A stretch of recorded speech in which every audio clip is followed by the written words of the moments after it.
वर्तमान समय में लोगों की जीवन शैली इतनी व्यस्त और फास्ट हो गई है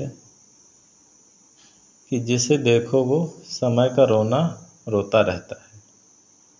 और गोस्वामी जी की यह पंक्ति गृह कारज नाना जंजाला कहकर अपना पल्ला झाड़ लेता है। मनुष्य कर्मशील प्राणी है, बगैर कर्म किए उसका जीवन चल नहीं सकता।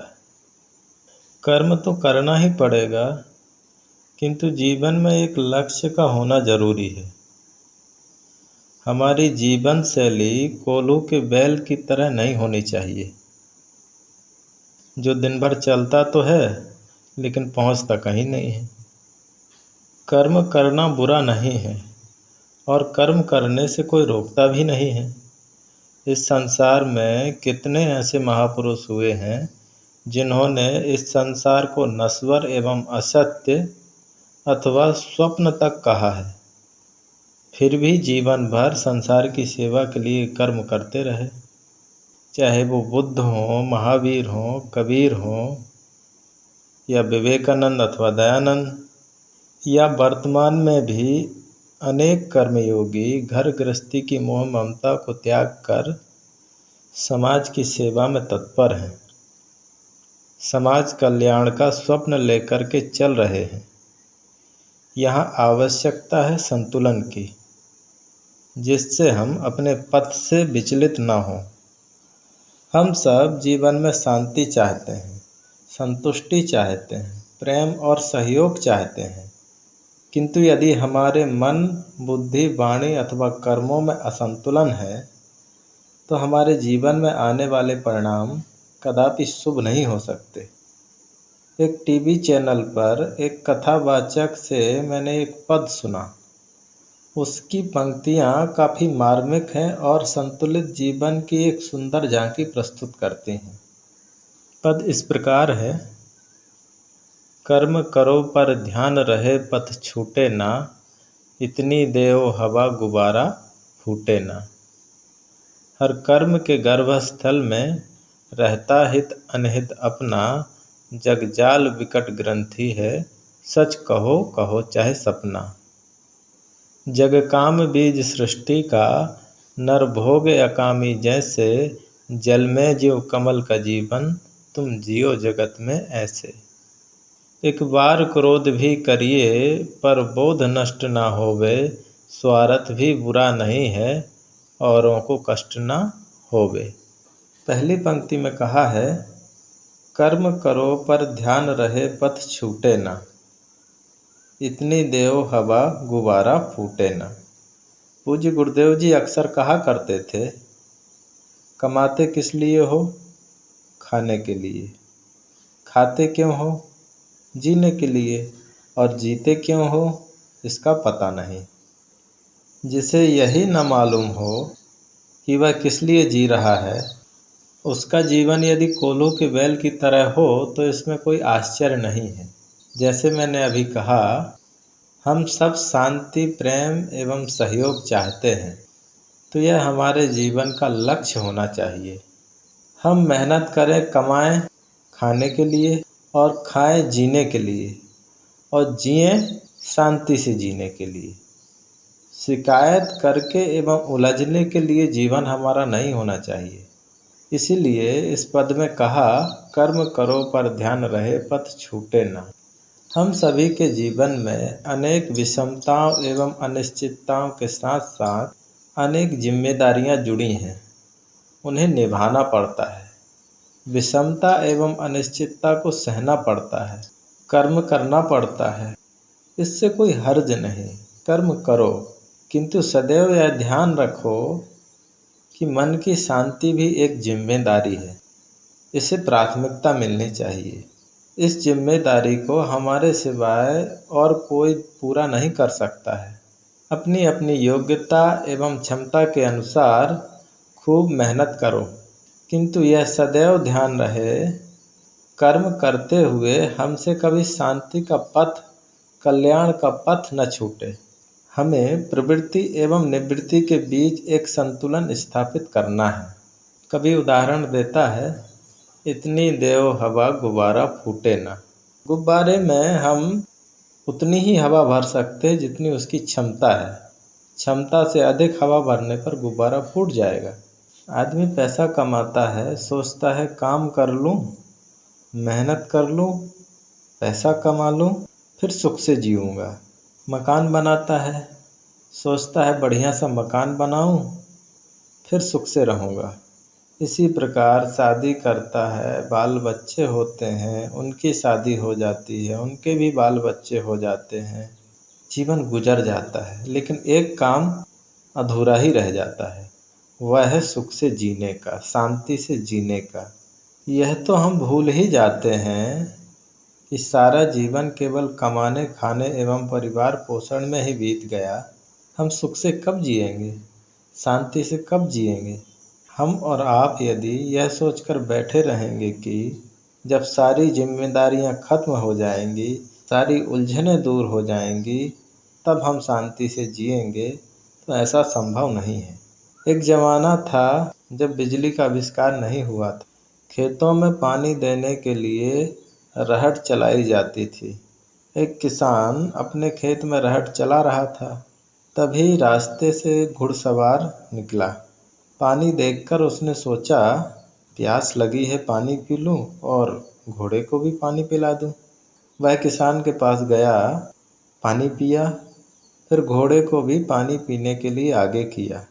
तो रहट की चरचर मरमर की आवाज़ सुनकर घोड़ा बिदक जाता।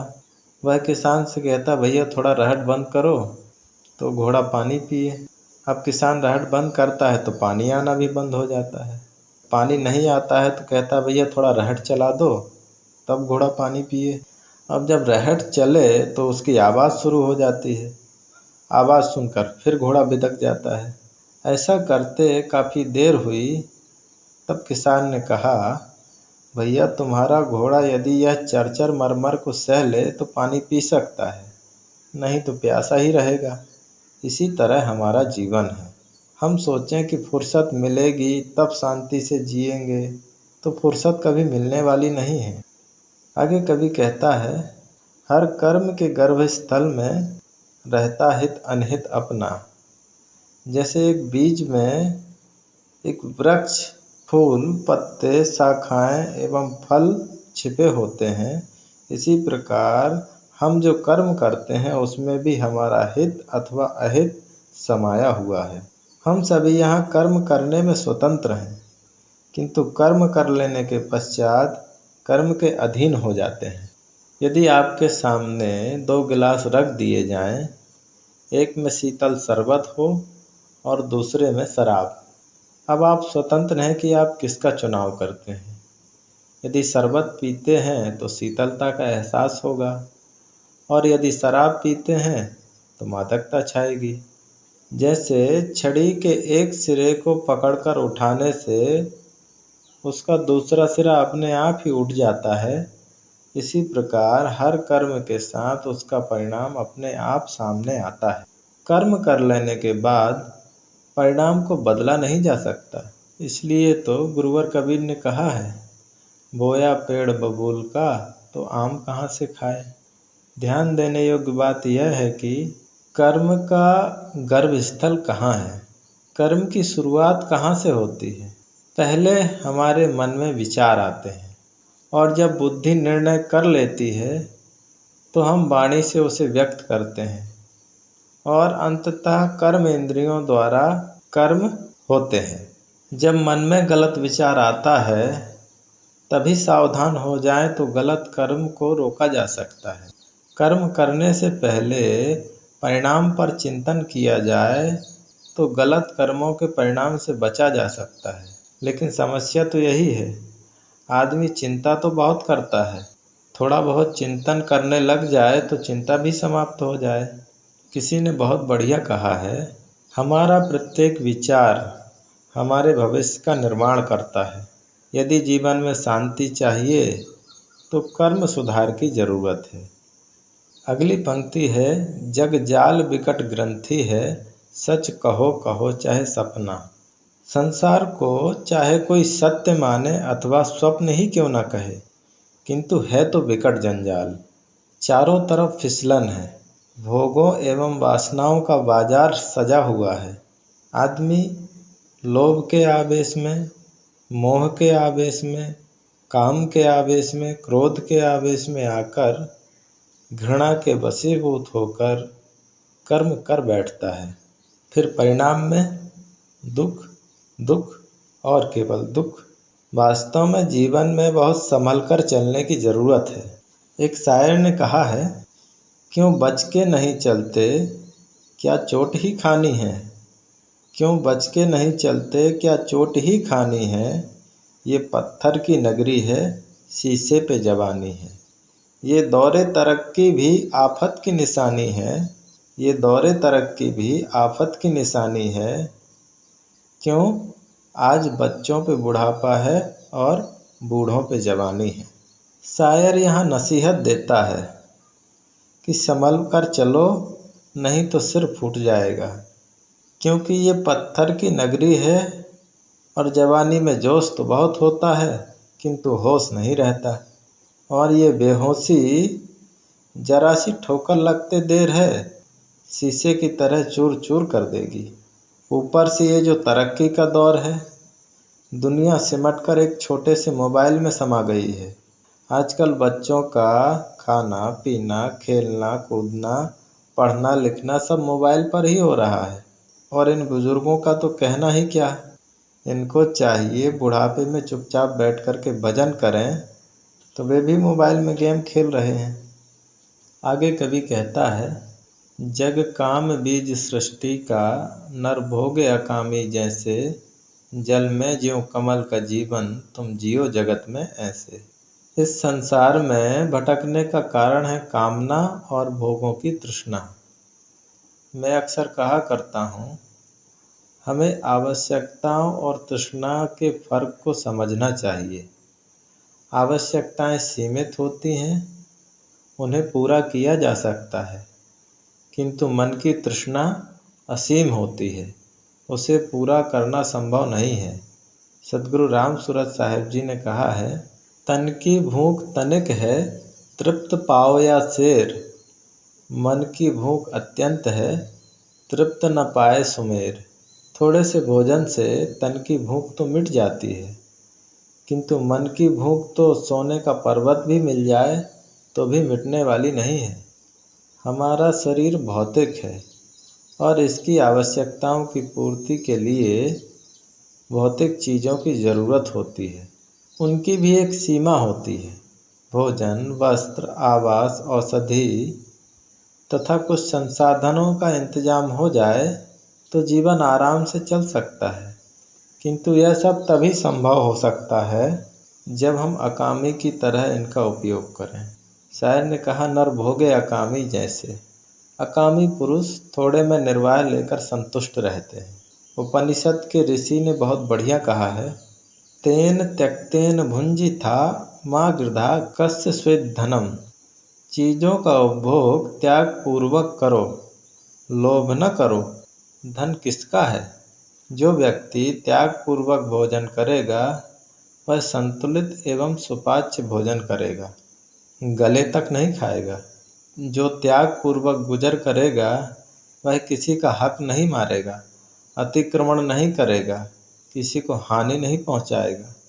संसाधनों पर सबका समान अधिकार है, इसलिए दूसरों के हितों को ध्यान में रखकर हमें उनका उपभोग करना चाहिए। दूसरी बात है मन। मन तो अभौतिक है। भौतिक चीज़ों से मन की तृप्ति नहीं हो सकती।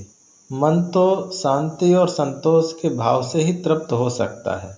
कभी यहाँ उदाहरण देता है, जल में ज्यों कमल का जीवन, तुम जियो जगत में ऐसे। जैसे कमल जल में पैदा होता है, किंतु जल में डूबा नहीं रहता, जल से लिप्त नहीं रहता, वह हमेशा जल से ऊपर उठा रहता है, एकदम अलग थलग। इसी प्रकार यदि कल्याण की इच्छा है तो इस संसार में अनासक्त भाव से निर्वाह करना होगा। अगली पंक्ति है, एक बार क्रोध भी करिए पर बोध नष्ट न होवे। कहा जाता है जिस कार्य का हम अभ्यास कर लेते हैं उसमें हम निपुण एवं कुशल हो जाते हैं, और यही कारण है कि जाने अनजाने में हमने क्रोध करने का अभ्यास पक्का कर लिया है।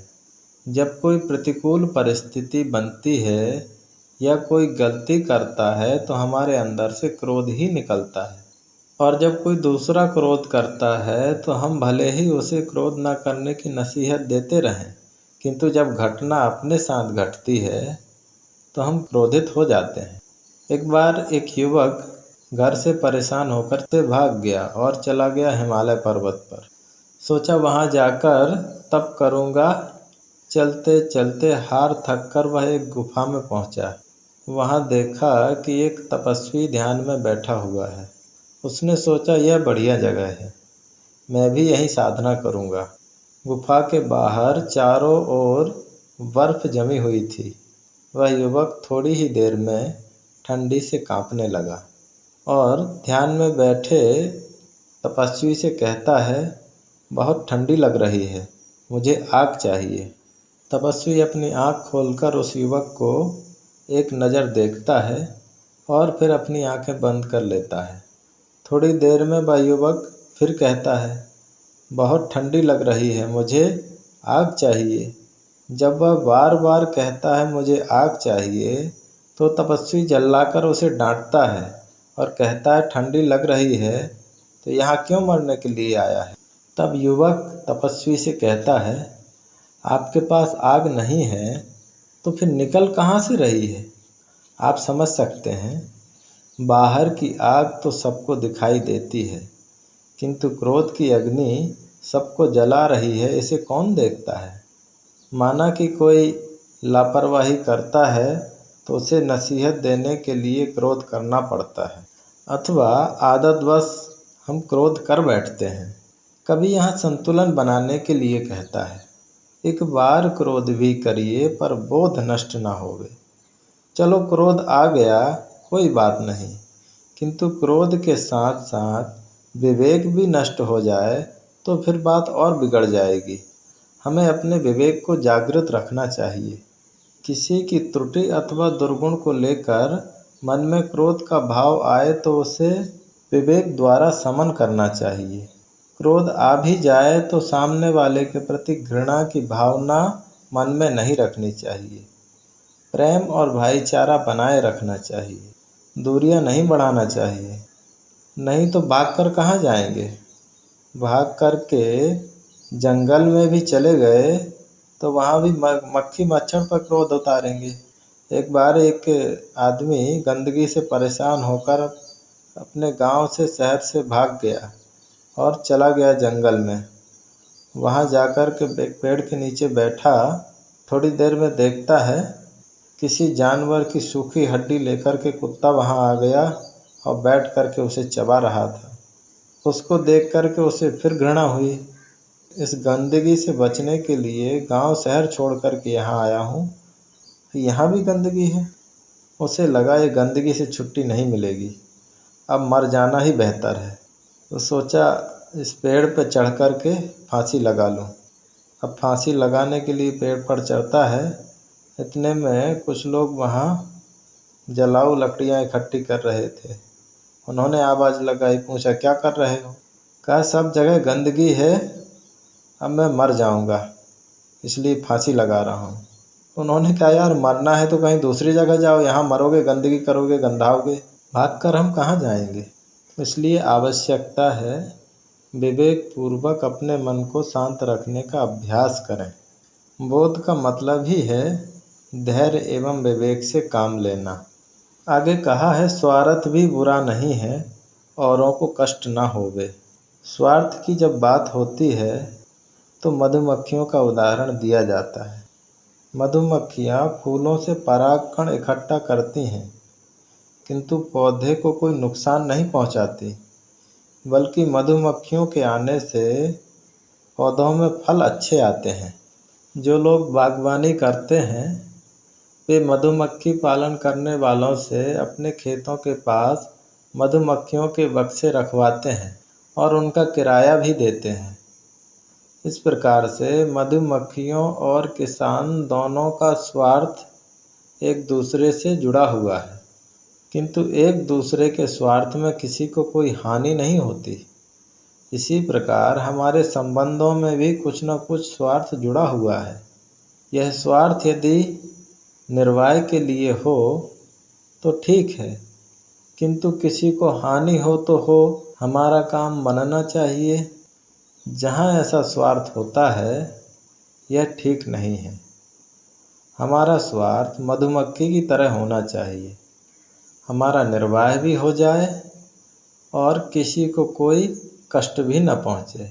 इसके लिए हमें पहले अपनी आवश्यकताओं की पहचान करना होगा और फिर उनकी प्राथमिकता को सुनिश्चित करना होगा, और उनकी पूर्ति करते समय यह हमेशा ध्यान देने की ज़रूरत है कि उससे किसी को कोई कष्ट न हो या कोई हानि न पहुँचे।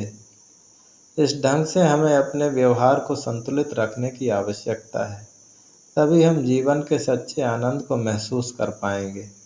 इस छोटे से पद के माध्यम से मैंने कुछ बातें कही, जिनमें पहली बात है कर्म सुधार। हमें कर्मशील तो होना ही चाहिए, किंतु हमारे कर्मों के परिणाम में शांति का रस झलकना चाहिए। किसी ने बहुत बढ़िया कहा है, यदि कर्म तुम्हारे अच्छे हैं तो किस्मत तुम्हारी दासी है। यदि धर्म तुम्हारा अच्छा है तो घर में मथुरा काशी है। यदि कर्म धर्म दोनों अच्छे तो जीव रहा अविनाशी है, और कर्म धर्म दोनों बिगड़े तो गले में यम की फांसी है। कर्म सिद्धांत उतना ही सच है जितना कि भौतिकी के नियम, और नियम में कोई क्षमा नहीं होती है। नियम सबके लिए और सभी जगह लागू होता है। इसलिए हमारे शुभ अशुभ कर्म ही हमें सुख दुख देते हैं, ऐसा समझकर दूसरों को दोष देना छोड़कर स्वयं सत्कर्मों में लगना चाहिए। दूसरी बात है, कामना और तृष्णा ही दुख का कारण है, भाव बंधन है। इसलिए सब तरफ से निष्काम होकर त्याग पूर्वक निर्वाह करते हुए आत्मसंतुष्टि का काम करना चाहिए। तीसरी बात है क्रोध और स्वार्थ पर संयम की। हमें विवेक पूर्वक चिंतन करना चाहिए तथा क्रोध एवं स्वार्थ का शमन करना चाहिए। इन्हीं शुभकामनाओं के साथ अपनी बातों को यहीं विराम देता हूँ।